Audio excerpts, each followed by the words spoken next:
Corey, no ceilings. Welcome back to the show. I think the last time I saw you was in Vegas. Yes. Yeah. Summer League, right? Yeah, man. And then the last time we did a pod, it was in person, man. Hell yeah. Yeah, I had a little trouble getting to the studio on, but I made it eventually. And a little behind the curtain. Well, if I remember correctly, I feel like our takes probably aged pretty well from that show. I got to pull up the Derek Lively take because that aged great. I was kind of saying like that, like Mavs was. I tend to do that, Corey. I pull up my own takes a lot, especially when they're right. Yeah, well, that's the best time to pull them out. So everybody watching this on the NBA Report, hit that subscribe button. Wherever you're listening to Combos Court, hit that subscribe button. Corey, you must be having fun because we have no idea who the number one pick will be. You know what? It actually has been one of the more fun draft cycles that I can remember.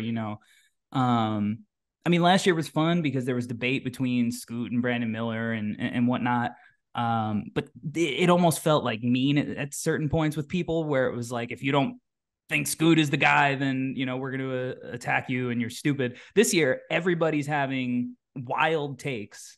And I don't know if they're wild, I guess is the fun thing where you can have like there's probably a legitimate argument for like 7 or 8 different guys that could potentially go number one, which it would probably make me a little bit scared if I actually was in position to make the number one pick. But look, as long as you're not Kevin O'Connor right now, the internet's being pretty kind to your big board. So, shout out to KOC. I'm with you, brother. Like, keep doing your thing and not buying into the crowd. Okay.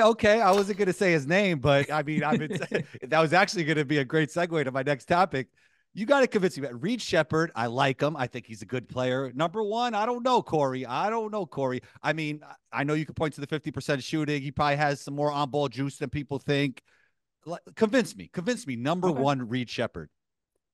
First things first. There is nobody that is a standout that you can definitively say should be going above Reed Shepherd. Every prospect in this class has some kind of weakness that you can point to go, this is why this player isn't going to work in the league, right? With Reed, it's because he's listed at 6'3", but he's probably 6'2", on a good day, right? So I think with Reed, for me, the reason that I buy into him so heavily is because I think as a basketball player, it's pretty hard to find a glaring weakness in his game. I mean, you mentioned the shooting percentages. He's 50, high 80s, right?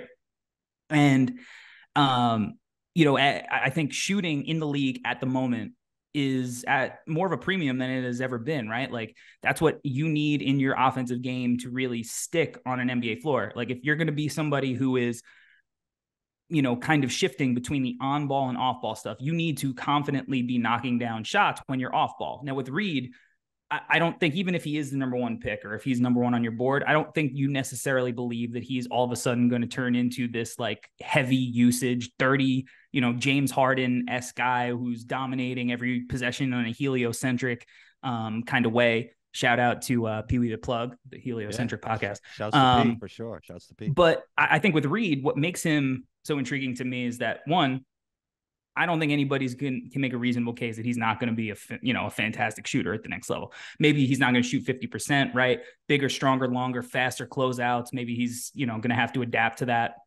But the dude he's got a strap. He could shoot it, right? Like it looks clean, looks great. Yeah. There's no denying that. No denying it, right? Yeah. And he's doing it in he's off pull-ups, off the ball, all that stuff.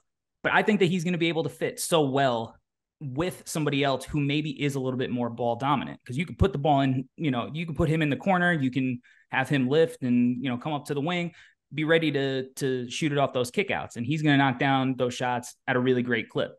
I also think he's just a quick processor. So when he does get that ball, if somebody does close out to him, he's going to be able to make a quick decision. He already knows the decision that he's going to make really before he gets the ball. He knows if he's going to be able to shoot it. He knows if he's going to quick attack, if he's going to move off of it. He plays that 0.5 kind of basketball that I think just translates to the trends of, the more successful teams in the league. There's not really a lot of catch and hold, with Reed. I think even with that Kentucky team at large, I think they have played a really fun brand of basketball from Rob to even, DJ Wagner is, at times, looked improved in that aspect. But I do believe he has more juice with the ball in his hands too. Like I liken him, like I think, and maybe this player isn't as good in this era, but I think he's kind of like a modern day Mark Price. Mark Price was tough, but Mark Price pick and roll was tough. And that's the thing. I think Reed has some juice as a passer. I mean, you think about how loaded that Kentucky backcourt is right now. Like, I mentioned Rob, I mentioned, DJ Wagner, but you also have Antonio Reeves in that backcourt. Like, you got a lot of guys to initiate offense through. They even initiate offense through, Avicic a little bit when he's on the floor, the DHOs and stuff.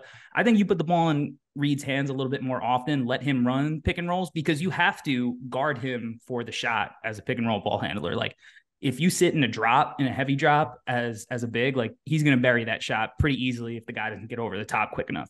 I think he's got a pretty slick pull-up game too. And I actually think he's got a quicker first step than he's given credit for. So, when he gets into the lane or, comes off that ball screen, I also think he's got pretty good vision. He had a slick, like left-handed live dribble whip to the weak side wing the other day in one of the last games. Last week he had that, Steve Nash kind of baseline drive kick out to the top of the 3-point line. So I think he's got some passing juice. And I went back, I watched some of his high school stuff as well. And, he was much more of like, an on-ball creator in that sense. And it's not like a one-to-one. It's not perfect. I like the idea of looking at high school tape though, because it's a little more free flowing. Yeah. And, the guys are playing different roles sometimes, right? Like that right. Kentucky offense it's probably not how Rob Dillingham's going to play at the next level. It's a little bit more egalitarian where everybody's kind of touching the ball and having opportunities to cook a little bit. So, I think that going back has helped, and I just think he's got more juice on the ball. And he's got crazy touch. I mean, he's good. The hang up would be if you don't believe in the defensive stuff for me, where you think that like you put him conference finals and you got Jason Tatum switched onto him and they're just going to go at him every single possession and he's not going to be able to hold up. And I think that's a legitimate question. Yeah, I mean, I think everything you're saying about his game is true. My thing is, does he have the ceiling of a Zach, of an Alex Sarr, even of a Matas? What do you feel about that? Well, I guess that I would say he probably does. I think that because his shooting is so nuclear. Yeah, it is. And I think he's such a good decision maker. Like, I just think like his impact metrics are going to be off the charts because, not to say he's mistake free. Like some people say he doesn't make mistakes. Like he definitely, will make mistakes at times. He's a basketball player. He's a freshman. But I just think that, he is the kind of guy who, like, because his shooting is so nuclear, because I think he's got a little bit more self-creation juice. And if you give him the rock and let him explore that, especially as a playmaker, I really think he's got the potential. The other thing is like the advanced metrics. I think they're really hard to ignore. Like, I'm somebody who tends to lean eye test because, the advanced metrics are cool, but they could lie if that's all does. It does seem like he's an analytic darling, right? Yeah. I mean, he's literally having like one of the top 10 seasons of the last 15 years for a freshman. And to be fair, like when you look at those type of numbers, like really good players in that mix, right? Like really good players. Yeah. It's like Zion. Right. Chet, right. Super cool bees. Right. No, it's real legit dudes. It's not, Yeah. So, and look, maybe he's an outlier in that group. But I totally get the argument of if you're shooting with the number one pick, you got to go upside. And when you look at Alex Sarr, who's 7'1", runs the floor like a gazelle, and maybe could hold down the paint defensively for a team, that's really enticing, especially if that offense does come along, if the shot is real. With Matas, he's 6'10", and he was a guy who shot it really well in high school. The shot looks pretty good. He's shown some stuff where he's like got nifty footwork and he looks like Franz at times with the ball in his hands, right? Like that's really enticing. And we've seen that work. It's hard because we haven't seen Reed work in a while. It's been a while since a guard that was 6'2", 6'3", that, didn't necessarily like have like a crazy bag. Yeah, would go this high in the draft. So I totally, that's the thing with this draft. It's like, I'm not going to tell anybody they're wrong for believing in somebody else above a guy like Reed, because you can make an argument that he's not even the best prospect on his own team. So Right. But I think he's just a really good basketball player who fits the direction of the league. And I think I'd buy his baseline level skills more than some of the other guys. So, I mean, it might be the answer to the next question. It could be Reed Shepherd, but best prospect to pair with Wemby. I really like the idea of Topic. I just like the unique cadence he plays the game. And I think his feel for the game is probably higher than a lot of the other guys in the top 5 to 10. Love the way he plays basketball. I think that would be an awesome pair. The Spurs have that international feel. They always drafted international players. That's like part of their culture, if you will. Is it Topic? Is it Reed? Who would you like to see paired with Wemby? I think that they would both be phenomenal fits. I love Nikola Topic. Like, I love that dude. He is tough, man. Like, I mean, he can make every pass in the book. He's got that NBA plus size that you want from an initiator. So what is he? 6'4", 6'7"? I'm hearing different things. What is he? Do we know? So I've had an NBA team who has his measurements tell me that he's 6'6", barefoot. Big. Yeah, that's big. But he had a wingspan that was reported to be 7 feet, but it's actually 6'6". Okay. So it was a misprint for his wingspan, but he actually is 6'6" barefoot. Yeah, just like thinking about it in my mind, it didn't seem 7 foot. No, that's why I was like, yeah, that actually makes a ton more sense. But even still, like, as a lead initiator at, a guard spot, like, that's plenty fine for what he is. And but he's super skilled. I mean, before he'd only played a couple games in the EuroLeague before he got injured. But before that, he was finishing like over 70% of his shots near the rim.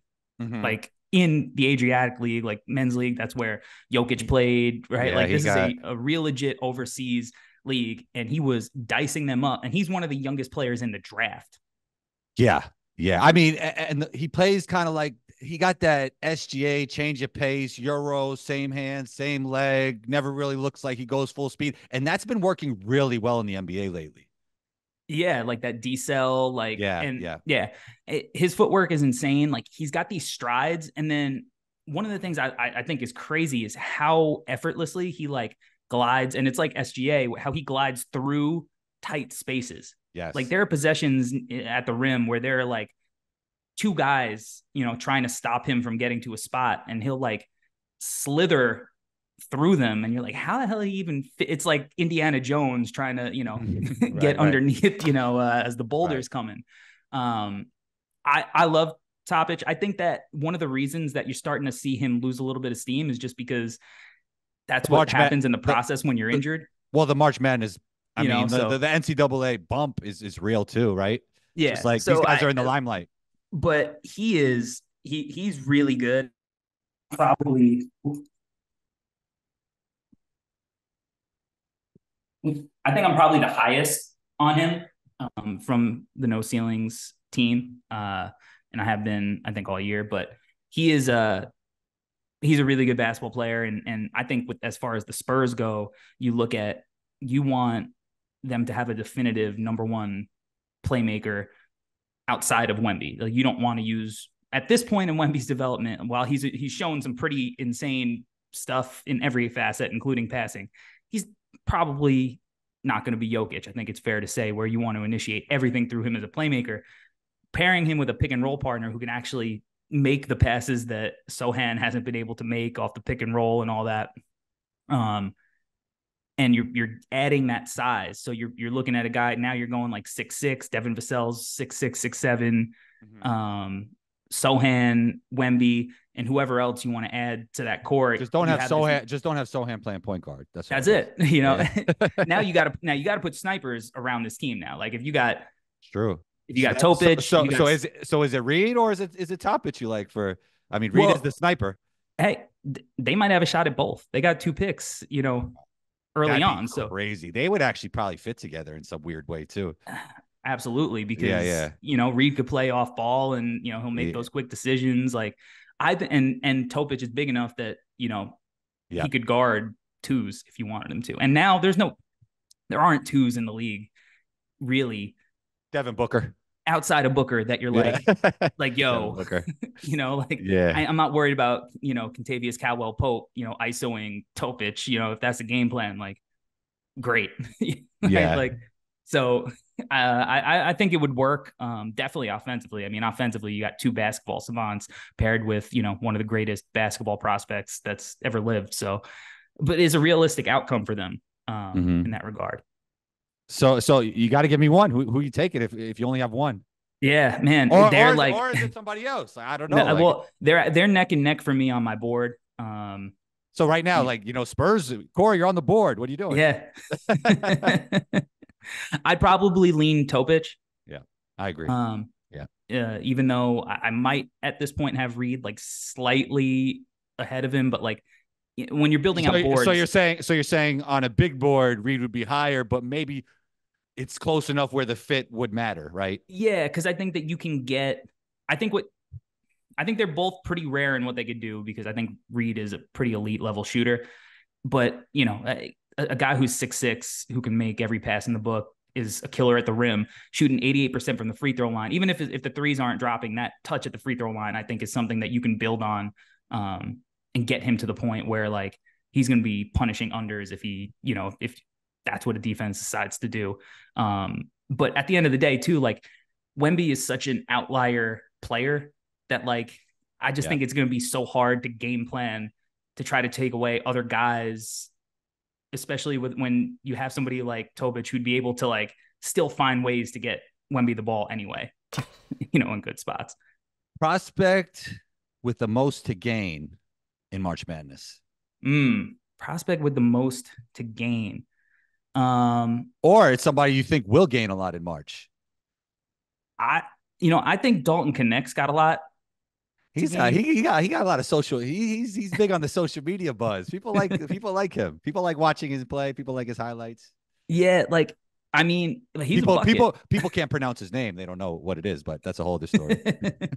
I mean, I was talking to a scout the other day, and they're like, yo, like, tell me what wing is definitively better than him right now. Cody? I don't think you could. I don't know if you would say he. I mean, definitely not as a college player, right? Like maybe as a prospect. Yeah, as a prospect. Yeah. I mean, Filipowski, I think, is like a really good college player. I don't know if he's as good as those guys when it comes to NBA prospects. Right. Yeah. But the fact is, like, regardless of Connect's age, he's 23. Right. Or he will be 23. Right. NBA teams are still pretty high on him. And I think he averaged 25.5 points in the SEC this year. Yeah. That's tough. That is tough. And he's 6'6". He's got broad shoulders. He's strong. He's got real bounce, not like sneaky white guy bounce, like real legit. Like I'm going to put you on a poster. Right. If you don't, if you show up late, he could shoot it, which is, valued skill. If Tennessee makes a run, I think he goes from a guy who it's like, all right, he's old, so let's take him at the back end of the lottery, maybe pick 15 or whatever. And now all of a sudden, like he's in real consideration starting, like, let's say Memphis gets the 6th pick and they're a team who can afford to take somebody who's a little bit more ready now. Yeah. I mean, you mentioned 25 in the SEC. Do you think like the NBA game could benefit him even more when it comes to like the spacing? College basketball compared to the NBA, it's very rigid, it's very compact. It's just a different game. Do you think like the NBA style of play could benefit him? Yeah, for sure. Especially as a finisher, because he's the type of dude where like, he might not have like that up and under Kyrie flexibility, like midair stuff. But when he gets a runway, he's a powerful leaper. So like, I think that'll help him. And he'll have more runways. He won't be the complete focus of the defense at the NBA level. Like I think he's going to be a really good player. I think that he's going to be a tough bucket getter. I don't think he's going to be the number one option on a championship level team. Like you can convince me his ultimate upside is maybe that of like a 2B type guy, which is still, a really valuable guy. I mean, he's averaging 25 in the SEC. Maybe one day he could do it in the NBA. I mean, why not, right? Like, I mean, the shot is translatable, I think. It's an effortless ball. And, I mean, he's throwing up, I think he's at 7 30-point games, 5 35-point games through 40 against Kentucky. And he's big enough that, like, again, like, defensively, he's not a mismatch nightmare problem because he's big and strong and you can't just, all right, let me get you ISO in the post, whatever. Like he'll give enough effort. He's not going to totally murder you as he develops on that end. Who's the best player in college basketball this year? It might be him. Hmm. I mean, it could be Edey. I guess you could argue Zach Edey. Yeah, I don't. Actually, somebody asked me about him in the gym today. I don't know, man. I mean, Taco Fall didn't really last. I don't know if I You know think what? I think is Taco more mobile than Edie? Might No, be, I right? think Edey's more mobile. You think I've so? seen Okay, I've seen Edey a couple of times now, and I saw him against really? Rutgers last month. You think it translates? I mean, I don't think it translates. Like right now, he's throwing up like 30 and 15s, pretty No. Well, what I'm routinely. saying to have a long NBA career. That's what I Yeah, I mean. do. Okay, cool. I do.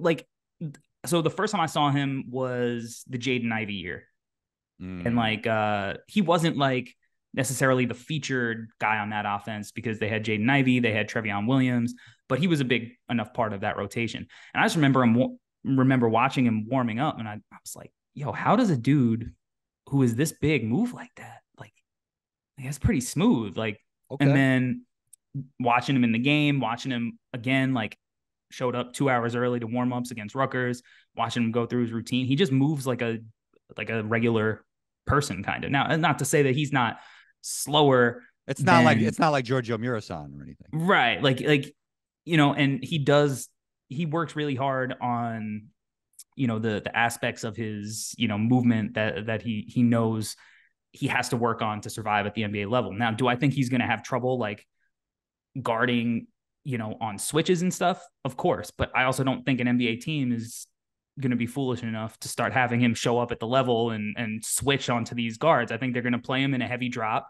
And I think he's going to be a guy who situationally will be able to act almost like Boban did in certain situations where you can go to him and swing like Boban's minutes are really good minutes sometimes, you know. right, like like because he's just so difficult. There's no way you Yeah. can match up with that, right? Right. Boban's thing is you can't have him out there for 25 minutes. Yeah. Edey's playing 30 minutes a game. I mean, Mm. to have the stamina, like conversely, you look at I Donovan mean, Clingan I from mean, UConn. if he could put up Boban type stats per minute, he might average 30. Yeah, well, I mean, but I think when I think of a team, like let's say you have a team that has aspirations of competing for a title. Mm-hmm. Who are some guys you got to go through? You got to go through Joel Embiid. It Got makes to go sense. through. You got to go through Nikola Jokic. So if you're a team who's competing, all right, well, you might draft Edey, and maybe you're not like this is going to be our center of the future, our building block, the guy we're going to go to every possession. But It's it's interesting because I mean the big man is coming back or is all the way back. Like there was a time during the Steph Curry era where we got like really small for a right, second, and now we're seeing like you need bodies to throw at yeah, these guys, you know? of course, like Rudy Gobert, like they're a big dude, Kristaps. I mean Right. they're Right. big dudes in the league now. Wemby eventually, right? Like you just need guys that are going to be able to be big and bang, and I think he's going to be able to do that in spurts at an effective level because he's a good basketball player. Works hard. He's got skill. He knocks down free throws. It's not like a guy you can't hack a shack him. But do I think he's going to be the core of your offense? No, because he doesn't have like the passing playmaking juice Yeah. at this point that like you need at the center spot to do that. Right. All right. Maybe one or two more things, then we'll do rapid fire. What have you learned about Buzelis's game during his G League Ignite season? I really liked his upside, probably higher than most. Like I think I'm high on him Mm-hmm. than consensus. What have you learned from his game this year?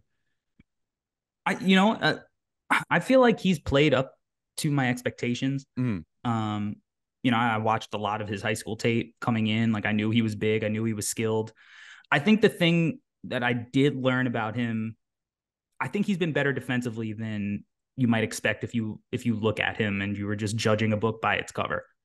Like Mm. he's legit big, and I think that he's got really active hands. He's a good shot blocker. I think he's embraced physicality like a little bit more than you would have thought by his reputation coming in. Right. And I think that's the because the offense, like he's got the skills and they'll hone them, and I think that's something Are pretty easy people to bet are on. people sleeping on him a little bit? A little bit, maybe.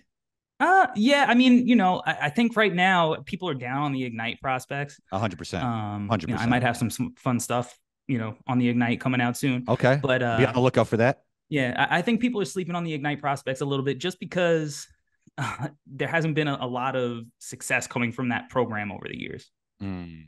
And now Scoot has come out and he struggled this year early. So people are like, oh, like here was this generational prospect. He's not even coming out of the gate. So now like people are down on the program. And plus they've won like 4 games overall this year. Like they just haven't won it all, like to even be competitive. So I think all of the prospects are a little bit slept on.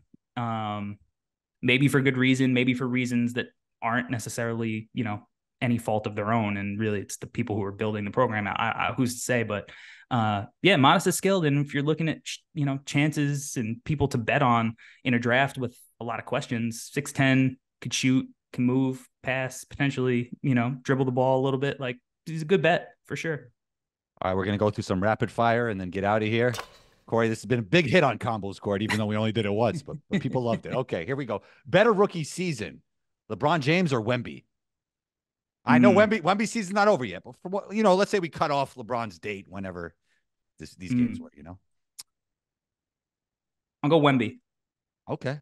It's interesting. You talked about like how, I don't know if we did the Wemby and Shaq one or the Wemby and LeBron one, but you definitely said Wemby was the better prospect. I remember back then. Well, right? Yeah, because I went back before Wemby season and I watched as much LeBron high school film as I could find, and he had a lot of like holes in his game as that, like, you see the 40,000 point scorer and you don't necessarily realize he was trying stuff that he wasn't, he didn't know he had yet in high school, and he bust out a combo move and throw up an air ball and stuff like that. But I just think Wemby, because the two-way stuff, he's probably more impactful right now. Start, bench, cut. Toppich, Reed, Dillingham. Start Reed, bench Topic, cut Dillingham. Fact or fiction? Fact or fiction? Draft class of 96 is the greatest draft class ever. Fact. Better prospect, Buzelis or Reed? I got Reed. Duncan or Akeem? Duncan. Who wins March Madness? UConn. Favorite podcaster? Oh, it's Combos Court. There you go. That's what I've been waiting for, this answer. Jason Tiff was supposed to give me this answer when I asked him the favorite podcast. He didn't say Combos Court. Shouts to Jason, but shouts to you. I appreciate that. I like that. I'm digging the the new graphics and stuff on the YouTube. Man. Yeah, appreciate you. Thank you so much. That's tough. Shouts to the NBA report. Shouts to our producer Gamba, who's been working on that. So yeah, shouts to CP. Shouts to Alex. Shouts to everyone. Crew. Most slept on prospect in the 2024 NBA draft. And tell me why. You could elaborate. Stephon Castle. I think Stephon Castle is, I'm seeing him mocked at like 17, 18, 19, 20 on some mock drafts. And when I see him, I see a 6'6", tough defender who can guard multiple positions, can pass the rock, played point guard in high school, crafty with the ball, really good cutter.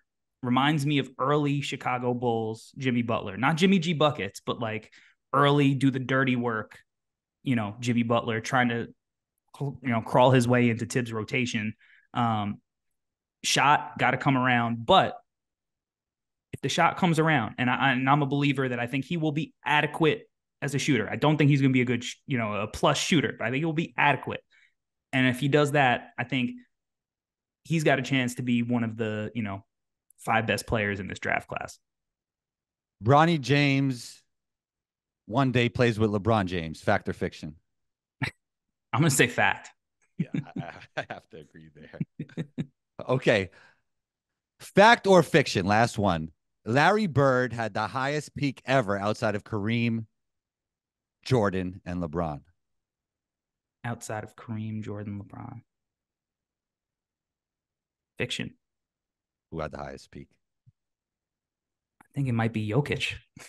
What? Really? And that guy was drafted in a Taco Bell commercial. I mean, I don't know if Jokic is at his peak right now. Yeah, he's ridiculous, man. I mean, I had this conversation. Shouts to Jason again. I had this conversation with Jason. I had this conversation with Adam Mars. Like his GOAT window is open. I'm with it. Yeah. Yeah. I mean, thinking he's going to have potentially his third MVP this year. It's crazy. Pretty not out of the question that he wins another one. Yep. You know, I mean, look, he's got to win. Young teammates. Young teammates. Yeah. A game that'll age well. Yep. You know, not predicated on athleticism. Just a genius with the basketball. Unless he like leaves early and just wants to go with his horses, you know. Yeah, which is, probably on the table. Could be on the table. Corey, great stuff.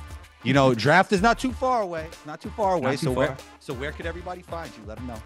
All right, you can find me personally at Corey Taluba on Twitter, NBA Draft Dude, elsewhere, and then you can find all of the work that I do at NoCeilingsNBA.com.